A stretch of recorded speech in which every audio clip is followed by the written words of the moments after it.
Hello అండి, నా పేరు డాక్టర్ కారెడ్డి శ్రీధర్ రెడ్డి. నేను జనరల్ లాప్రోస్కోపిక్ సర్జన్. నేను treatment range hospital KPHB road number 4 హైదరాబాద్లో అవైలబుల్ ఉంటాను. చాలామందికి ఫైమోసిస్ అంటే ఏంటో తెలుసు, కానీ పారాఫైమోసిస్ అంటే ఏంటి అనేది నేను మీకు ఎక్స్ప్లెయిన్ చేస్తాను. ఫైమోసిస్కి పారాఫైమోసిస్కి చాలా తేడా ఉంది. ఎందుకంటే ఈ ఫైమోసిస్ అనేది అంటే ఏంటి అంటే చర్మం వెనక్కి పోకపోవడాన్ని ఫైమోసిస్ అంటాం. బట్ పారాఫైమోసిస్ అంటే ఏంటి అంటే వెనక్కి వచ్చిన చర్మం ముందుకు పోకపోవడాన్ని పారాఫైమోసిస్ అంటాం అన్నట్టు.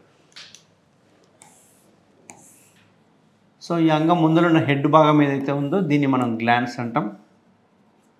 పైన చర్మము స్ట్రైట్గా ఉంటుంది, కింద చర్మం ఇక్కడ అటాచ్ అయి ఉంటుంది. ఇది చర్మం ఇలా ఉంటుంది. సో మనకు ఫ్రీగా మూవ్ అవ్వాలి, అంగం మీద ఉన్న చర్మం ఫ్రీగా మూవ్ అవ్వాలి.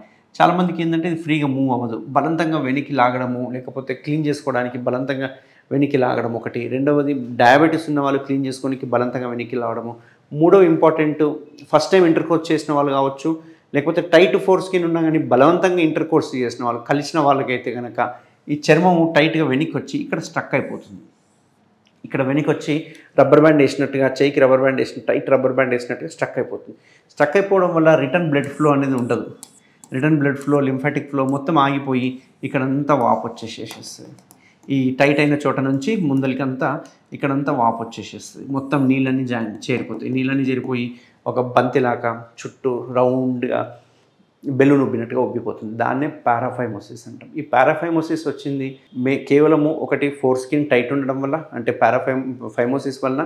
రెండవది ఫోర్స్ఫుల్గా ఇంటర్కోర్స్ చేయడం కానీ, లేకుంటే టైట్గా ఉన్న స్కిన్ని వెనక్కి లాగి క్లీన్ చేసుకోవడానికి ఇట్లాంటి ప్రయత్నాలు చేసినప్పుడు మనకి ఇట్లాంటి పారాఫైమోసిస్ డెవలప్ అవుతుంది. సో పారాఫైమోసిస్ అనేది ఒక ఎమర్జెన్సీ కండిషన్. ఎక్కువ రోజులు ఆగకూడదు. ఇమ్మీడియట్గా పారాఫైమోసిస్ వస్తే తప్పకుండా ఇమ్మీడియట్గా సర్జన్ని కన్సల్ట్ అయిపోయి పారాఫైమోసిస్ని రిలీజ్ చేసుకోవాలి. ఇక్కడ ప్రాబ్లం ఏంటి అంటే, సో మిగతా సెంటర్లో చూసుకుంటే కనుక ఈ పారాఫైమోసిస్కి రిడక్షన్ చేసిన తర్వాత అట్లీస్ట్ 6 weeks to 8 weeks ఆగిన తర్వాతనే సర్కంసిషన్ చేయడానికి వస్తుంది.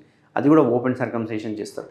బట్ మన ట్రీట్మెంట్ రేంజ్ హాస్పిటల్లో మనం వాడే స్టేప్లర్ ఏదైతే ఉందో, కేఎస్ఆర్ స్టేప్లర్ ఏదైతే ఉందో, పారాఫైమోసిస్ వచ్చిన పేషెంట్స్కి రిడక్షన్ అంటే అందులో ఉన్న వాటర్ని అంతా తీసేసి చర్మాన్ని ముందుకు చేసిన తర్వాత ఇమ్మీడియట్గా అదే సిట్టింగ్లో మనం సర్కంసిషన్ చేయడానికి పాసిబుల్ అవుతుంది. ఇది ఒక అడ్వాంటేజ్ కేఎస్ఆర్ స్టేప్లర్లో. సో ఇట్లా పారాఫైమోసిస్ ఉన్న వాళ్ళకి ఏంటి అంటే ఆ చుట్టూ బెలూన్లాగా ఉబ్బిపోవడము, విపరీతమైన మంట నొప్పి ఉండడము, అక్కడ నుంచి చీములాగా కారడము, దురదలు ఉండడం, ఒక్కోసారి జ్వరం రావడం, ఇట్లాంటివన్నీ చూస్తూ ఉంటాం. ఎవరికైనా ఇట్లాంటి ప్రాబ్లమ్స్ ఉంటే కనుక, ఈ పారాఫైమోసిస్ ఇష్యూస్ ఉంటే కనుక నేను ట్రీట్మెంట్ రేంజ్ హాస్పిటల్లో ఉంటాను.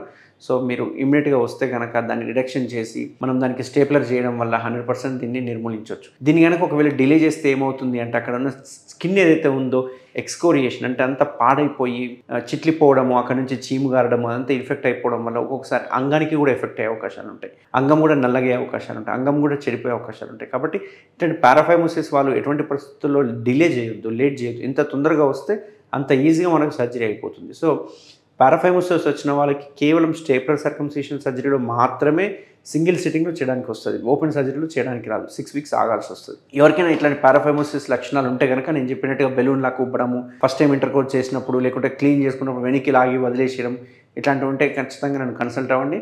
దీనికి కేఎస్ఆర్ స్టేప్లర్ ద్వారా మనం చికిత్స అనేది చేయొచ్చు. Thank you very much.